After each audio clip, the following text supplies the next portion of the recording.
Okay, hi. I'm recording this for my friend, but if you are a random person on YouTube, this is a short story I wrote. It's called Saint John. I will be voice acting, and there will be cannibalism. So, you've been warned. And I'm gonna try to do this in one take, but do keep in mind there is a dog right next to me, and she's licking her paws, and I can't get her to stop. And my Nana is upstairs, my religious 70-something-year-old Nana, so I'm going to try to keep the volume low. All right.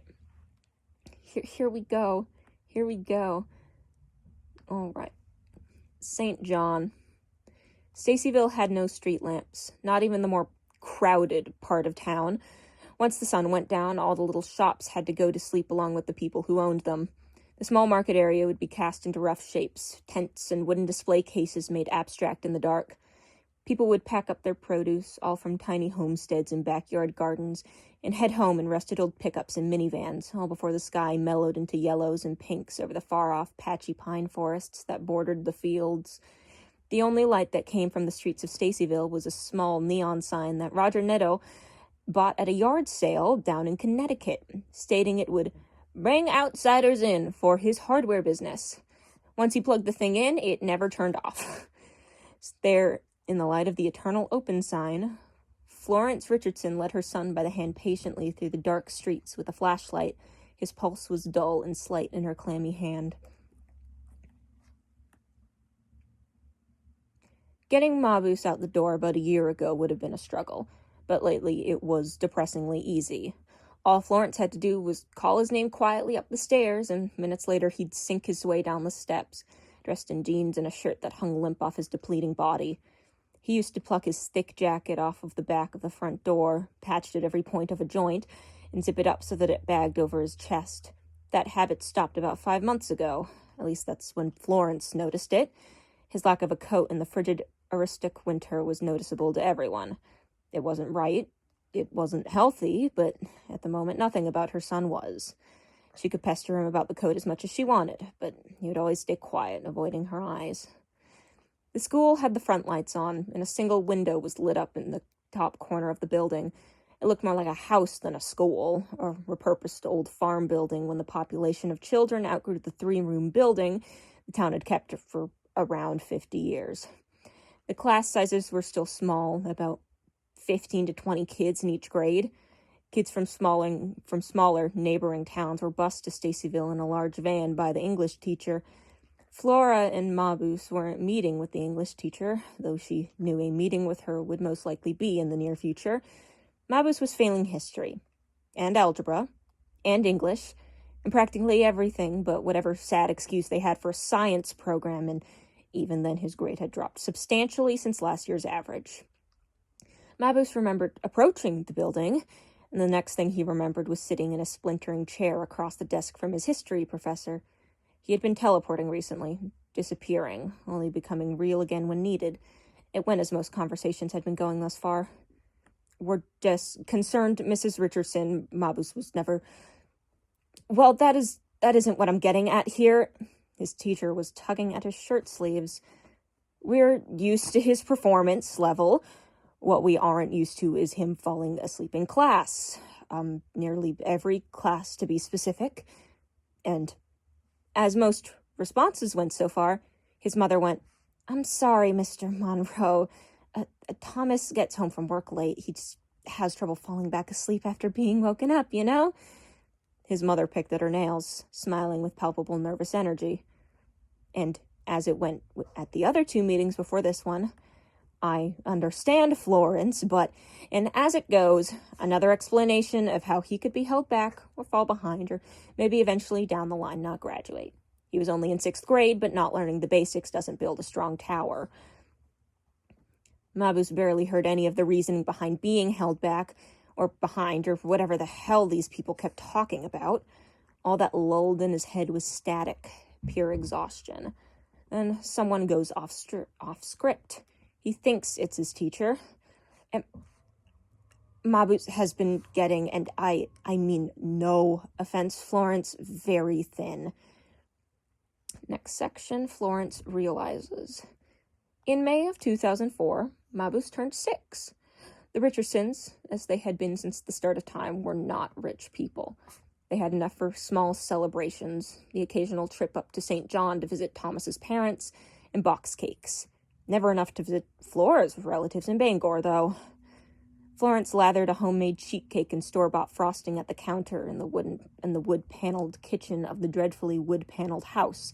The taste of falsity and sugar stuck on her tongue as she licked the excess off her calloused fingers.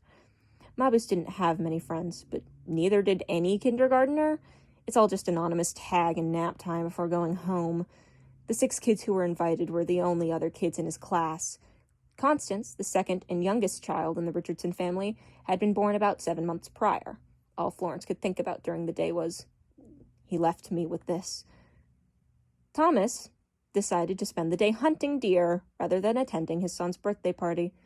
Tommy was perpetually frustrated, well-intentioned, and coated in the smell of cattle from his days at the slaughterhouse he worked out about an hour south of the family home.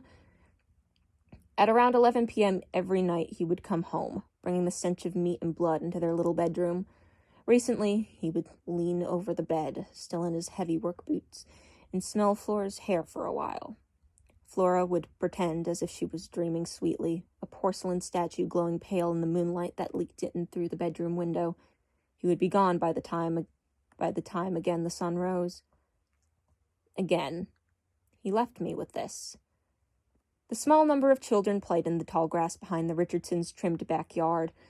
It was a plain day, a little gray, but plenty warm. The cake, sitting on top of a fold-out table in the center of the backyard, began to melt in the near-summer heat. Florence sat with the other parents in the shade, bouncing her baby daughter on her knee. Mabuse played with a little girl in a ladybug-patterned sweater, showing her the worms he found under stray rocks. The girl, who Florence would learn in the coming days of missing posters and news profiles, was named Jean. The sun was centered in the sky when Florence called the kids to the table for cake. Mabuse stood at the back of his chair, hitting the 3 red balloons that were tied to his chair back and forth like a punching bag. It didn't take long, maybe a minute, of waiting for the last party attendee to appear, for Jean's father to say, "I'll go look for Jean," and begrudgingly slump off into the long grass. 10 minutes of hollering got the other parents involved. After an hour of turning over hollowed tree logs and discarded lawn furniture out in the mile of grass that bordered the Richardsons in the forest, the police were called. Florence remembers sitting at the party table in the back, holding Jean's father's hand as they watched the lights of flashlights dance between the cracks of the trees. Her heart felt like it was dying. Thomas came home at the same time search parties were forming. He left his hunting bag and rifle in his workshop before joining the search. Florence stayed home, sitting on the porch and waiting for any form of good news. One of the things Florence thinks about most nowadays is how quickly they stopped looking, only 3 weeks after Jean disappeared from the tall grass. She'd stand in the linoleum-tiled kitchen and stare out into their dying backyard, praying she'd see red and black spots rush past the grass if Jean was just playing the entire time. She also thought about the red and black sweater she found stuffed into the depths of Thomas's toolbox in his basement workshop, 3 months after the search called it quits. Florence closed the front door quietly behind her. She and Mabuse had walked the 20 minutes home from the school building in silence. The front room was dim, lit only by a flickering yellow light from the kitchen down the hall. The sound of damp meat rang quietly through the bones of the house, like crickets in the night. "Mabuse?" Flora tugged the back of his shirt as he attempted to go up the stairs, then leaned in and mouthed, "Are you okay?" Mabuse, a ghost in the night, tugged away and floated up the steps. Florence watched his feet on the landing above disappear, accompanied by the sound of a door shutting near silently. Something in the kitchen shatters. Flora desperately wished she were Mabuse in this moment, behind a closed bedroom door with a chair tight under the doorknob. She wished she were the one starved thin, rather than feeling the 70 pounds of extra fat she gained in the past year or two. It was never a good look for a mother to stay fat while her child wasted away. She, as slowly as she could, backed away from the stairs, and began to edge her leaden feet down the hall to the kitchen. Thomas was in there. She knew it. She could hear him clawing something fierce at the table. When she reached the doorway, it felt a bit like pulling a string taut, watching loose fabric yanked together into a neat little line. Her husband stood in the dead center of the kitchen, as if on a little stage direction dot ready to pronounce lines. He was wearing a white button-up that used to fit him perfectly, but was now beginning to sag horizontally and stretch vertically with his added height and thinning waist. Mabuse shared much of his face, or whatever was left of it. A straight nose, a long rectangular face, and a crooked, thin-lipped smile. He used to be 5'10", and fat from bacon and beer on Sundays. Now it looked as if he spent his Sundays at church, nibbling communion wafers, or maybe in a tall, taffy-stretching machine at some shifty candy shop. He was now nearly 7 feet tall, at least to the other Richardsons. Their neighbors, it seemed, were not able to notice that his teeth were now perfect, or that he grew nearly a foot at the age of 30. The fridge door was left open. On the kitchen table was what was once one? No, at least 2 raw chickens. Not much of them were left, but the bones were enough to tell, lined perfectly along the table in order of size. What was once flesh was shredded and ground into the grain of the table, coating the surface in a glare of chicken grease. Thomas hung his mouth open. His words lagged behind the movement of his lips. "I was cleaning up dinner." "That's very nice of you." Her body felt like caving in on itself. "Yes, it is." His mouth stretched into a lopsided grin that Florence tried to return, her mouth pressing into an unsteady line across her round face. She couldn't stop staring at the lines of bones across the perimeter of the table, sorted and sucked whiter than Thomas's teeth. "Mabuse won't eat." Something in her went cold. Her stomach felt like it was shrinking around her lunch. "I'm working on it. He has your spirit. He just needs some patience." Thomas did what was meant to be a nod, but appeared more like a child's head. Looks like when ping-ponging between 2 sides of an overhead roller coaster harness. He moved in the way he so often did now, with his legs moving before the top half of his body, and swung an uncoordinated arm down to a rifle sitting by the basement steps. He attempted to hold it with both hands. "I'm going hunting." Without any other explanation, extra bullets, a jacket, or his hunting bag, he left out the screen door into the backyard. He didn't open it with his hands. He bumped into it until eventually it opened and let him out into the cold winter air. Florence watched through the window as he walked through the 4 feet of snow, his long legs tearing across the field and out of range of the back porch light. "He left me with this." "Mom?" Mabuse stood in the kitchen doorway, dressed in thick pajamas. He scratched idly at the side of his blonde, buzzed head. Do we have milk?" Mabuse and Florence sat at the kitchen table for 20 minutes, Mabuse staring at a glass of milk on the chicken-stained table. He'd poked at it every now and then, holding it to his mouth and feeling the cool glass against his lips. He lifted it up and tilted his head back, sucking out small amounts of milk that he held in his mouth. He held the milk in the worn confines of his mouth, and after 30 seconds of trying to swallow, he'd spit it back out into the sleeve of his shirt. Florence had tried everything in the book at this point. This was the most effective method. Like everything else in her life, she just had to sit and wait until something happened. You can knock on the locked door, but you can't make it open. Eventually they gave up, and Mabuse slumped back upstairs with a milk-stained sleeve, having drunk 3 sips of milk by Flora's request. Florence found herself thinking about high school, how she used to be a competitive swimmer. Back then, it felt like she could clear any depth, holding her breath for minutes at a time. Her coach told her she was Olympic-bound at that rate, clearing pools in record time and jumping at state championships from record heights. She was light and airy. Now it felt like she was drowning in open air. She needed to figure out how to swim. Next section, Mabuse realizes. Mabuse took after his mother. He spent a lot of time recalling things. Most nights he lied awake in his plain white little room, he lied awake and thought about the day he saw his dad torso deep in the rabbit hutch. His dad worked at some meat plant or whatever. He was never very into the particulars of Thomas's job.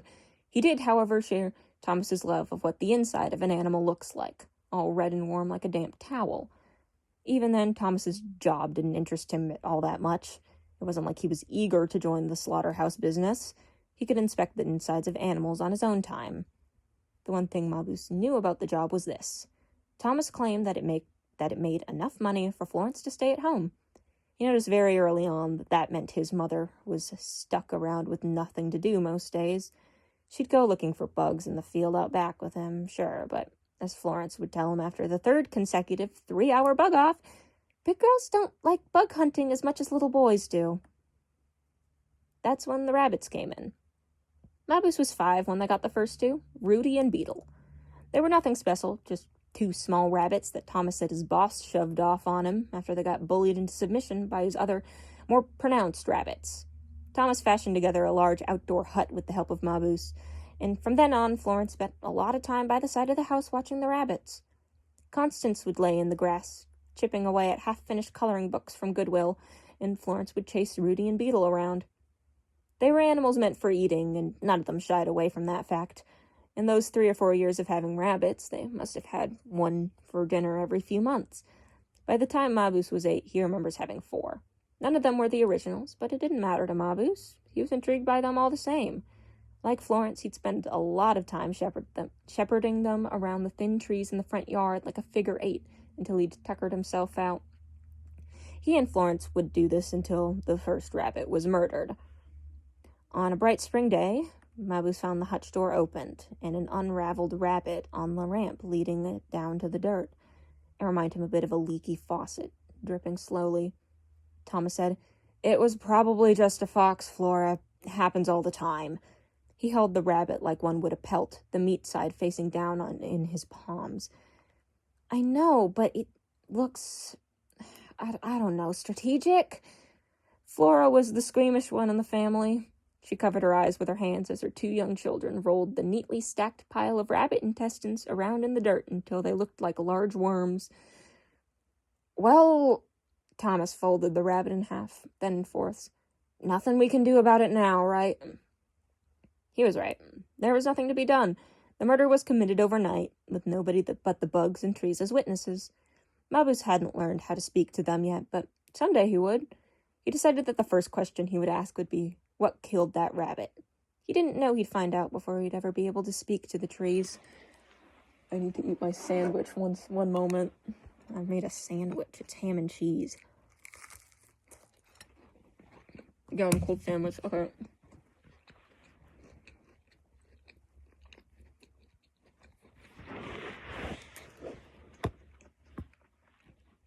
Yum, good. Okay. It wasn't a huge deal. Their neighbor Tracy had rabbits as well and was more than willing to part with one to compensate for the loss. Mabuse remembered Tracy as one of his mom's only friends, and only neighborly friends at that. He was sent as rabbit retriever and pet its back slowly on his way back home. It was introduced to the hutch a few hours later, acclimated in a few days, and all was well in the world, until 2 more rabbits were killed. Suddenly, the fox theory was all his parents were talking about. His father was indifferent to the killings of the rabbits. He was used to animals being peeled layer by layer. Florence wasn't. "It has got to be something bigger, Tommy," his mom said over dinner, grits between her teeth. I just don't believe a fox could do something like this with the way we find them, you know?" Even at 8, Mabuse knew his mother was right. It wasn't natural for a fox to unravel an animal the way they found the rabbits in the morning. It felt too precise, like they wanted to see what they were working with before they feasted. Mabuse had seen things killed by foxes before, and knew well enough that in this case, they were innocent.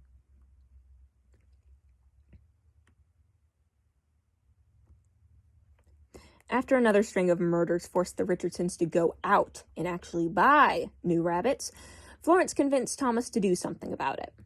Mabuse was laying on his stomach on the floor of his room, playing with Constance's stuffed animals and feeling the hair on the back of his neck begin to grow long enough for him to twirl at it. "Son." Then Thomas was in the door, staring down at him. "We're going to..." And he paused, strangely, and for a long while before continuing, "catch our rabbit killers tonight." Mabus didn't feel attached to the new rabbits. They felt fraudulent with their jittering pink noses and glassy eyes. Normally, new rabbits wouldn't bother him, but there was something distinctive about their purpose. All four of them sat alone, breathing slowly, knowing they were bait. Catching the rabbit killers required few materials, just Thomas's rifle and the tall grass to hide in. It was already dark when they settled in, lying on their stomachs and staring out at the barely illuminated rabbit hutch. By now his mother was asleep, and later Constance would join her in her faded pink pajamas. They were both cozy in bed, and he got to grind his face into the field dirt while waiting to watch rabbits get massacred. His dad didn't try to make the situation any more comfortable. Thomas had a staring problem. For as long as they sat in the grass, waiting, Thomas's eyes lay not on the hutch, but on the back of Mabus's neck. He could feel his father's eyes on him, watery and unfocused in the dark of the night. "Why are you looking at me like that?" Thomas grinned. His teeth were far wider than Mabus had ever remembered them being. "I am making sure nothing eats you." Mabus thought about how mama rabbits sometimes eat their babies. He remembered learning that from Jean, who would get to skip school and go to work with her dad. He remembered her as she was, with jaggedy nails and a nose that twitched, and ponytails pulled so tight at the back of her head that she scratched at her scalp all day long. He didn't like thinking about the pretty little girl they put on the flyers and on television. They weren't really friends, he didn't think, but they both liked to search for worms after rainy days and drop sticks in the dirt during recess. All around him the grass swayed in the gentle night breeze, and he imagined her coming back from wherever she went at his birthday party a couple of years ago to help them wait. He didn't remember much about the last time he saw her, just men in blue suits asking him questions and Jean's dad being very upset. Excuse me. Mabus wasn't allowed to have kids over after that. His mom was adamant about it. He woke up slowly, face resting on splotchy patches of moss. He didn't know how long he had been asleep for, but it was long enough for his thoughts to be fuzzy. It was a lot colder than it had been when they first started, the chill slipping through the small rips in his jacket and latching like leeches on his skin. He prepared to look to his side, ready for his father to give him a look that spelled death. It wouldn't be the first time he would fall asleep on a hunting trip, and each time he did, he would find himself stuck in a deeply uncomfortable conversation about what it means to grow into a capable man. Capable young men didn't fall asleep during important work, such as sitting in the dark in the dead of night waiting for creatures of the night. But that wouldn't be happening, because Thomas wasn't there. Mabus sat up slowly, trying to adjust his eyes to the dark. Once pure black became pure blue, black intermingled with deep blue shapes. He began to look at the grass surrounding him. There were no signs that Thomas had just gotten up and left further into the field. He left his rifle lying in the spot he once sat. The air around Mabus felt sentient, like it was pulsating in silence. Then, as if it knew he was calm in the quiet, came the noise of something damp breaking. At first it sounded like a waterlogged branch breaking into two, the fibers splitting and flexing apart from each other like bone. The crunch devolved into a squelch, then quickly into the sound of boots stomping in deep mud. Paralyzed, Mabus knew what it was. It was the sound of rabbits, just on the other side of a thin wall of grass. Everything in him sank as he listened, eyes shut tight to the grunting of the remaining rabbits as they tried to dig their way through the metal fencing that surrounded them. Whatever the creature was feasted only 7 feet from where he sat, his only way of defense being a rifle he barely knew how to use. Only when the sounds of rabbit death seceded did Mabus gain the courage to look out through the grass, expecting the creature with 1,000 teeth and razor-sharp talons to be pelican gulping its kill down its throat. Thomas, illuminated from behind by the front porch light, stood with his torso in the rabbit hutch. Another rabbit was plucked out, and Mabus watched as his father began to work on it like a dentist drilling out a cavity. After each rabbit was meticulously taken apart and left strewn across the yard, Thomas furiously licked his hands in long sweeping motions with a long winding tongue until they were rid of any evidence of what he had done. Then he returned to the hideout in the grass. Mabuse didn't have time to feign sleep. When Mabuse sat back down in his spot, when Thomas sat back in his spot, he stared out at the hutch, as if he had never left. When Florence found the carnage in the morning, she wailed so hard that the family had to swear off animals entirely. When she asked how Thomas could have missed something so horrible, Thomas replied, "I was making sure nothing ate our son." Mabuse didn't really feel like a son at all. He felt like some sort of diseased dog at a shelter that nobody wanted. The world around him was beginning to thaw, and it had been maybe 4 months since his mom met with his teachers about falling asleep in class. He'd like to be able to say he was staying awake, but that would be a lie. In fact, his sleeping habits had only gotten worse. If he were to guess, he'd say he was on course to graduate at 30. Even if he was never getting out of 6th grade, his sister sure was when it was her time to be in 6th grade. Constance is what teachers would call a pleasure to have in class, or even going places, despite it being well known that nobody in Stacyville ever went anywhere. His mom would make him walk her home from Harvard, too, when she got in. But for the moment, Connie was 8, so he wouldn't have to go too far out of the way to get them both home. "I heard that Daddy is going to be home early." Connie might be school smart, but Mabuse knew she wasn't home smart. She didn't notice their dad's growing appetites and lengthening limbs. She still clung to him. Sometimes he hoped that Thomas would eat her and swallow her whole like one of those big snakes they have in other countries. "And I heard Mom's going to go out tonight to have dinner with Tracy. You don't see me going on and on about that." Constance, with her bouncy hair and huge front teeth, skipped up ahead, not paying any mind to Mabuse's assholery. A part of him was jealous of her for still having a dad. When the kids got home, the house stood as it always had, a little brown thing sticking up like a weed growing through a sidewalk crack. The rabbit hutch still stood where it had always been, bleached light brown from the sun. Connie threw her bag down onto the porch before scampering off into the backyard, her floral dress blending in with the bounty of spring that was beginning to emerge from the ground. Mabuse went inside, hoping to get some time with his mom before Thomas's work carpool dropped him off at home, and he was forced into hiding. Flora knelt on the floor by the hallway closet, the upper half of her body buried under winter coats and old board games. She was wearing one of Mabuse's favorite dresses, something with red and black spots that flowed across her ankles. He was a big fan of flowy things. "What are you doing? Can I see?" He dropped his backpack haphazardly on the ground before trying to cram in with his mom, nudging her to the side so that he could take a look at what she was up to. "Shit, Mobs, honey, we really need to talk." She tried to push him back out, shield him from whatever she was hiding in the back. She couldn't do it fast enough. In the back of the closet was his dad's rifle and 2 old backpacks, the ones his dad used to bring on camping trips. Both were filled up nicely. When Mabuse punched them, he felt little resistance. "Clothes? We going somewhere?"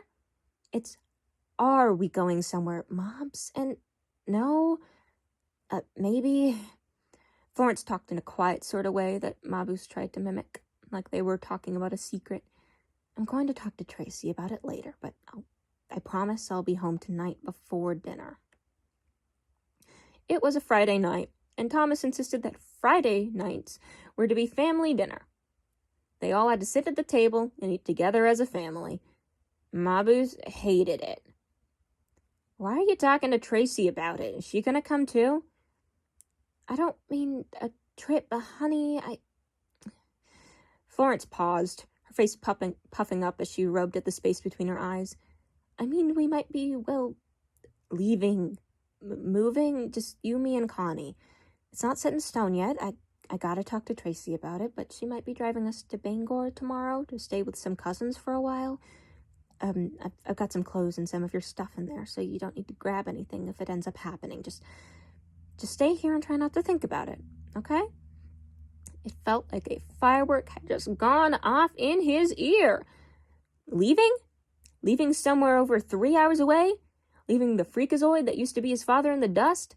Sign Mabuse up, he is majorly into that. Tell Tracy I say please. Will do, Moms. Now, go play and try not to think about it. It's a maybe, remember? Mabuse crashed into the screen door and out into the backyard. For the first time since he saw the inside of a rabbit, he felt all right. Like a bit of weight had been lifted off his shoulders. Usually when parents said maybe, they meant either yes or no. Mabuse, praying for the first time in a very long time, hoped that Florence meant a yes maybe. Constance always knew. Connie stood by the living room window, listening in on her mom and big brother talk about Bangor.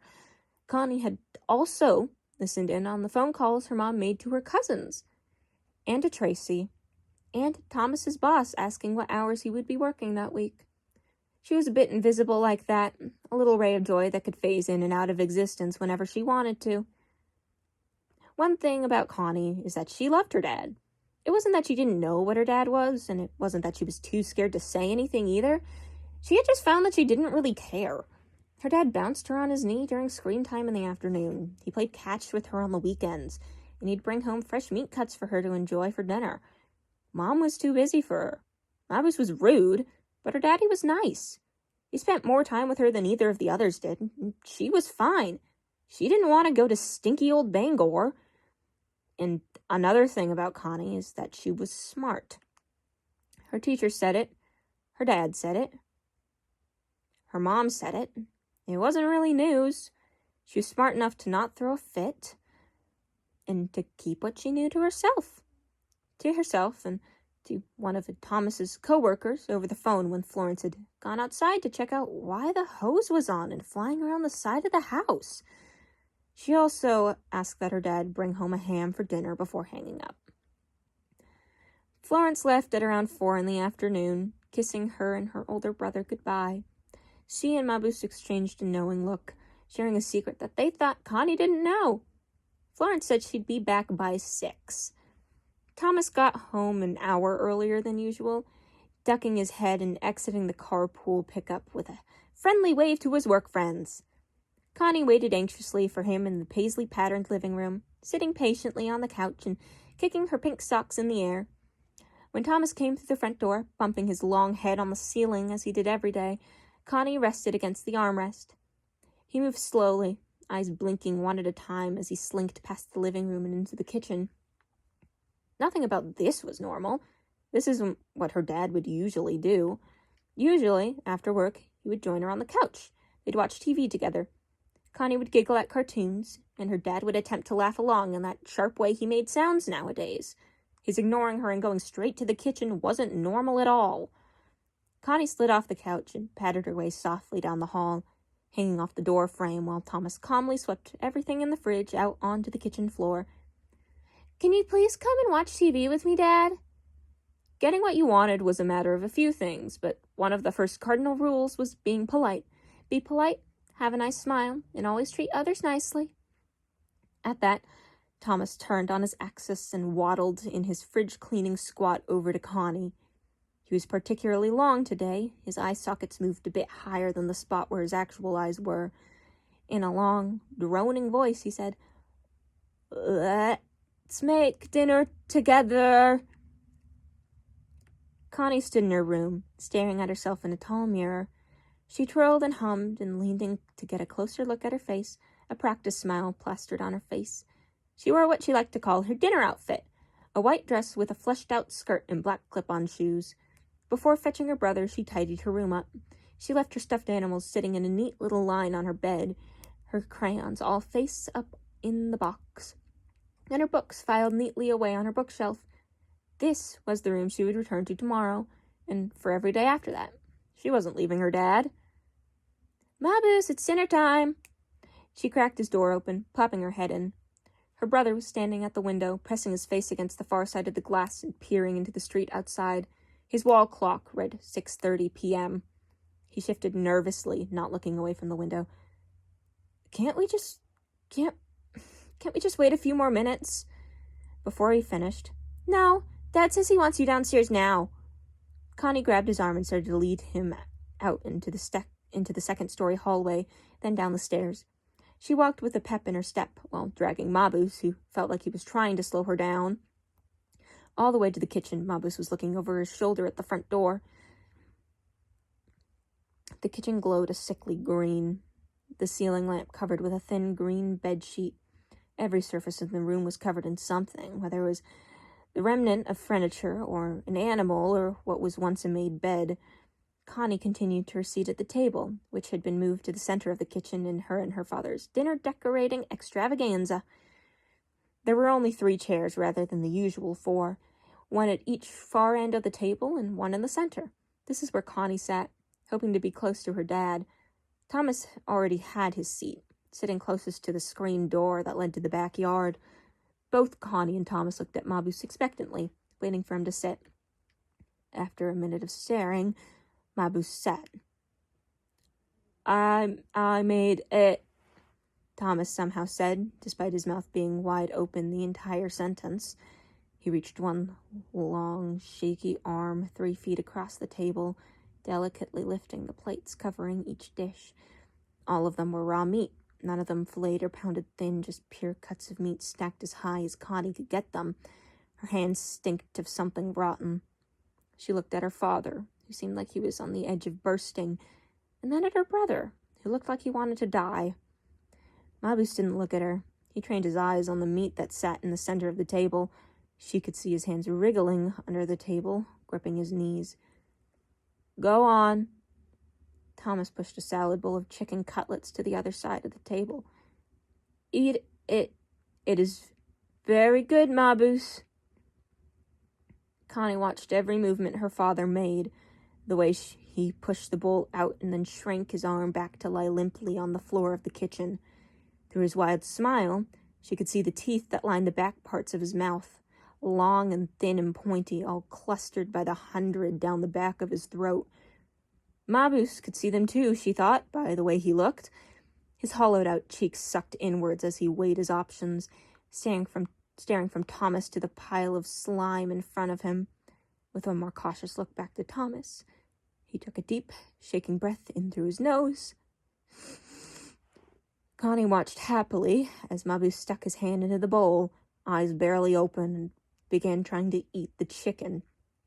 He was trying to get along.